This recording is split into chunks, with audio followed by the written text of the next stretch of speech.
Everyone, welcome to Plants and Politics. So I'm just going to warn you up front. I'm about as angry as I could possibly be. So if you do not want to hear me cursing, if you don't want to hear me absolutely enraged beyond belief, don't listen to this story because I cannot contain myself with this. This story has haunted me. Honestly, when I saw the video of this murder, I thought it was fake. I truly couldn't believe that something like this could happen in our country in the year 2020, let alone someone videotape it in the middle of the day and with such absolute and complete callous disregard for human life. It so epitomizes everything that's wrong with our country and the racial injustice and inequities that just plague our society so many years after the civil rights movement. And as much as we'd like to believe that the older, racist, bigoted generation has largely died off, or that they're going to be dying off soon, and the younger generation is so much better. In a lot of ways, that's true, but this story just shows how racism really is passed down almost as if through DNA. And sorry, I'm just going to say it. It affects the stupid far more. Intelligent people reason through it, and they know that it's illogical to judge someone based on their race, on their heritage, on their skin color. But there's just a certain percentage of our population who, I'm sorry, they're just ignorant. They are just not bright. They're just stupid people. So for those of you who aren't familiar with the Ahmaud Arbery murder, I'll quickly fill you in on these absolutely horrific details. Arbery was a 25-year-old man. He was jogging one day in his neighborhood, as he typically did. And as he was jogging, he was chased down and boxed in by three racists and their vehicles.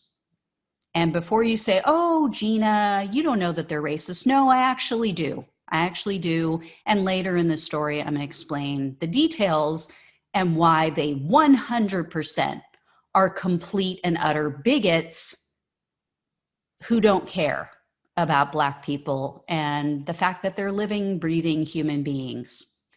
So two of the men had guns, and one shot him to death in broad daylight in the middle of the street. The media, once it finally came out, rightfully stated and termed this as a modern day lynching. And the three suspects, who were known to law enforcement, and you'll know why I say that too, one of them was even an ex-cop, by the way. These three suspects walked free for months until a video of the murder was leaked by none other than one of these three fuckers involved. It was shown. You see it in the video. They hunted him down and killed him for no reason, absolutely no reason. But the county police and two prosecutors refused to press charges against them. They kept claiming this was self-defense, even though they had the guns. And again, he had done nothing wrong and he wasn't chasing them. So that's when the Georgia State Bureau of Investigations had to step in.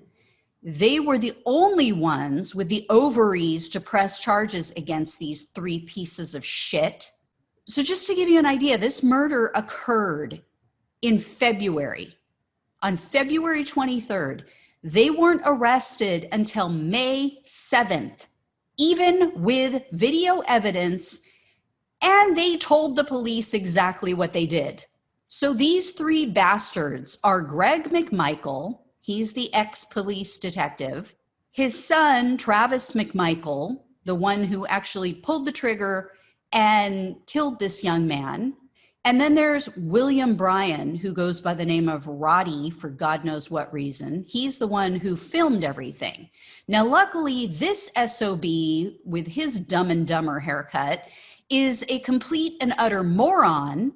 I mean, they all three are, but he's the biggest moron of the group, apparently, because he actually thought that releasing the video would prove that not only did he have nothing to do with this murder, but he thought it would show that his friends were acting in self-defense.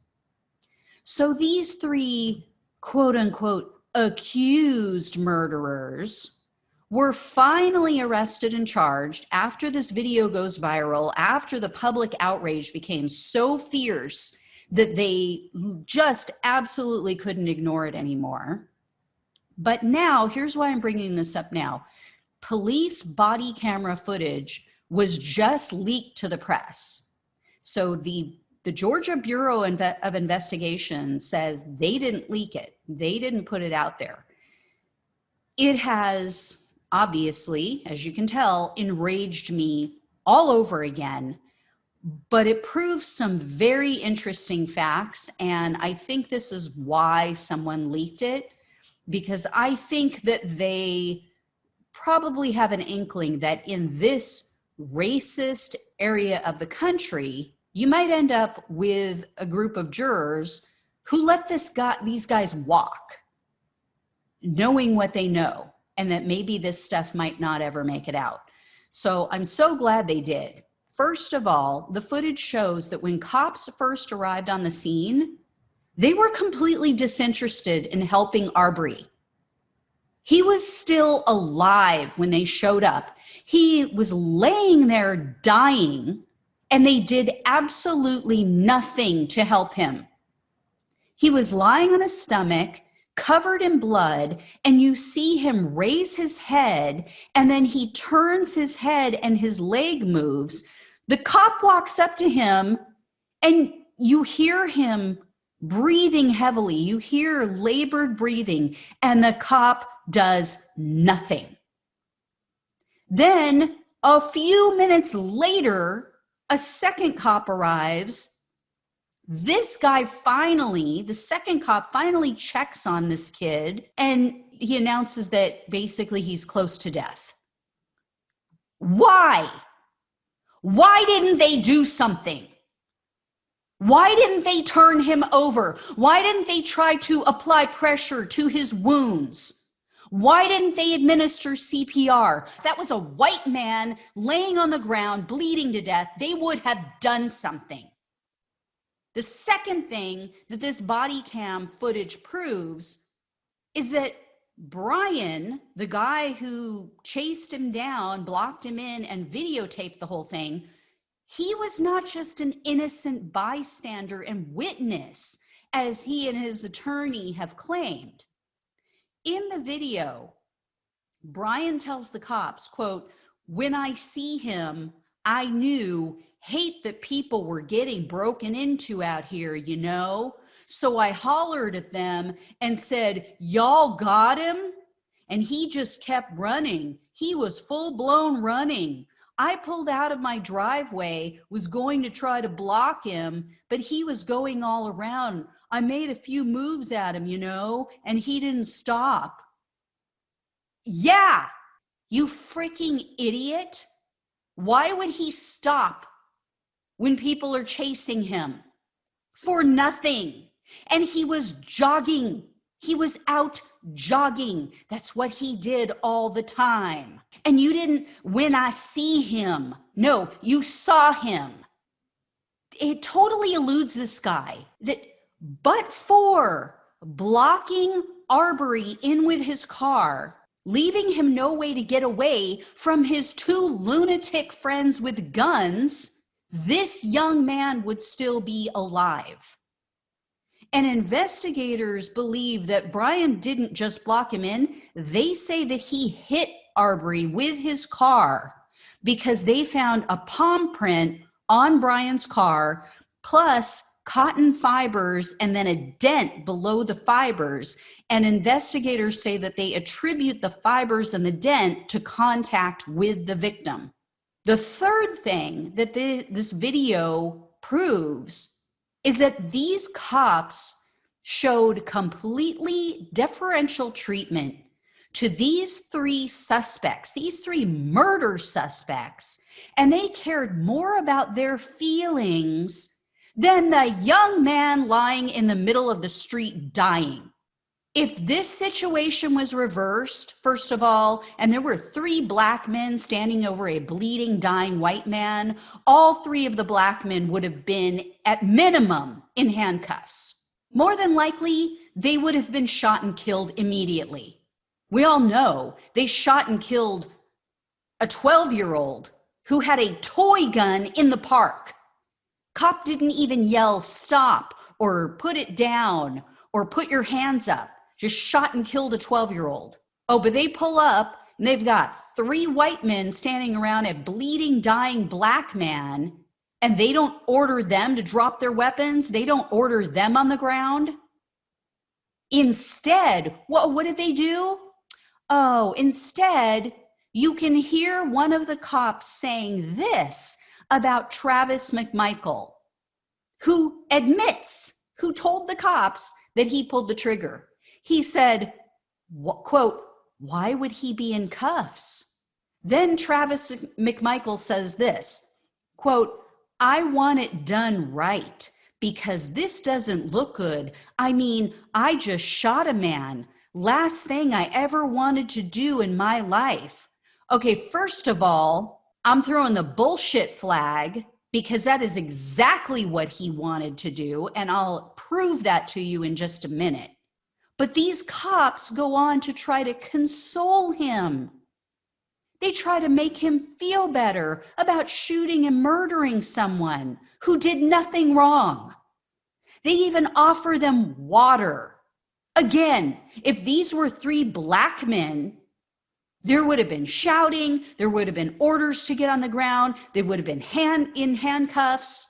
But the final things that not only this video footage proves, but also testimony that's been given by investigators, is that these men have no remorse.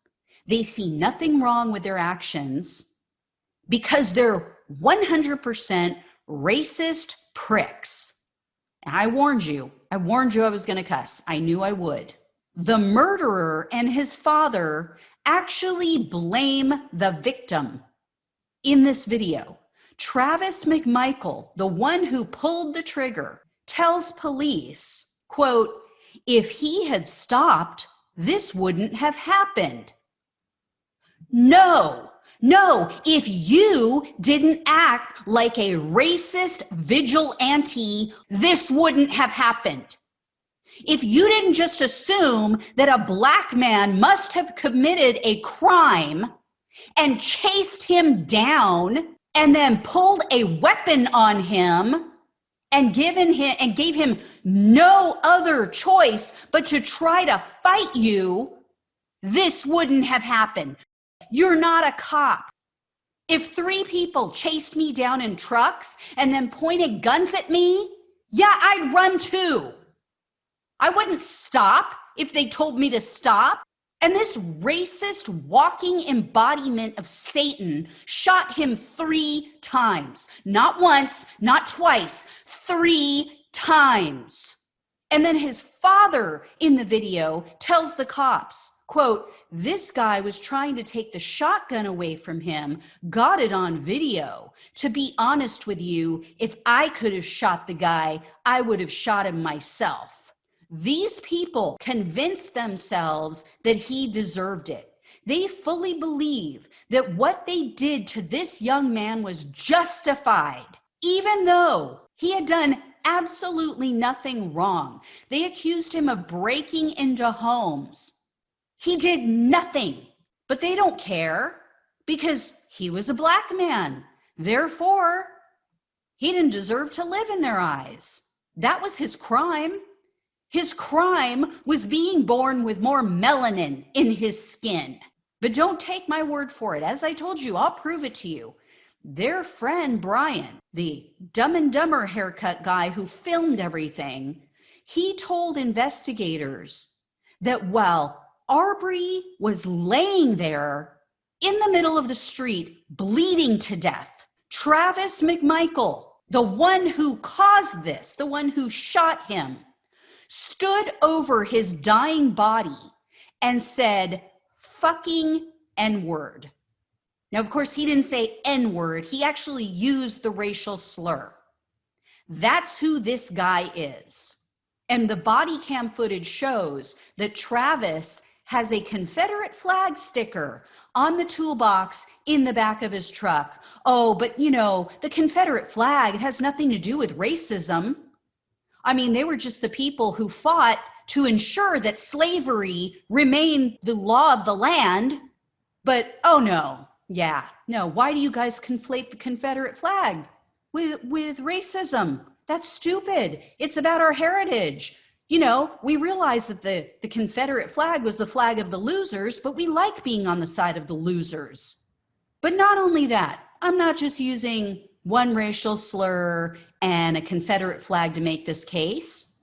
An agent for the Georgia Bureau of Investigations named Richard Dial, he testified at their bail hearing, and he testified that Travis McMichael, upon investigating this guy, used racial slurs, quote, numerous times on social media and in text messages.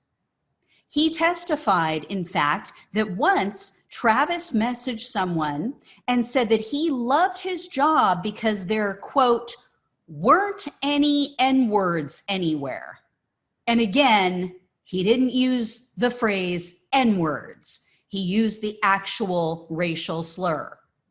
On another occasion, the murderer said things would be better if someone had, quote, blown that N-word's head off. Again, didn't say N-word, used the slur. Now, he was not referring to Arbery and his murder. The agent did not specify to whom Travis was referring in this message, but the picture is very clear.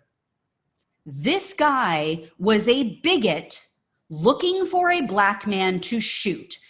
And what about the other two? Well, Dumb and Dumber, who filmed the whole thing and claims innocence, he regularly used racial slurs as well. So Dial testified that he also had several messages on his phone containing racial terms, and he said, quote, there's evidence of Mr. Bryan's racist attitude in his communications. And from that, I extrapolate the reason why he made assumptions he did that day. He saw a man running down the road with a truck following him, and I believe he made certain assumptions that were, at least in part, based upon his racial bias. And when asked if he thought that the racist piece of filth was acting in self-defense, meaning the actual shooter, Dial said that it was the complete opposite. He stated under oath, quote, I believe Mr. Arbery was being pursued and he ran till he couldn't run anymore. And it was turn his back to a man with a shotgun or fight with his bare hands against the man with the shotgun. He chose to fight. I believe Mr. Arbery's decision was to just try to get away, and when he felt like he could not escape, he chose to fight. Yeah, that's human nature. You try to flee, and when you can't, you fight. If some racist-filled jury lets these three sociopaths walk, I'm going to lose my mind. They had every advantage. They had the guns. They had the vehicles. No one was threatening them. Arbery was trying to get away, and they wouldn't allow it. They could have walked away. They could have let police handle it if they really thought that he had burglarized a home. They were racists out looking for a black man to murder. These men need to spend the rest of their lives in prison, where they cannot harm anyone else of color. I'm not saying that they went there purposely to shoot him. I'm saying that they didn't care that they did. The fact that they even brought guns with them, the fact that they didn't call 911 when they thought that he had burglarized a home. And here's the deal. He went into a vacant home. There were new homes being built in the area. People go into vacant homes all the time, especially new homes. There was nothing even to steal. He was jogging. They found nothing on him. And you know what you do in that case? If you think someone's breaking into a house, you call the freaking police. You don't act like lunatic freaking vigilantes just because you see a black person and you want to take care of it yourself. They could have handled it in a multitude of ways. Instead, they chose this way, and now they deserve to go to prison for the rest of their lives. If I hear any more, I will let you know. As always, thanks for watching and listening. I'll talk with you soon. Take care. Thanks for listening to Plants and Politics. The only way we can take our country and power back is to spread the truth and build an army. So remember to like, follow, subscribe, and share on Facebook, YouTube, and wherever you listen to your podcasts. Thanks again.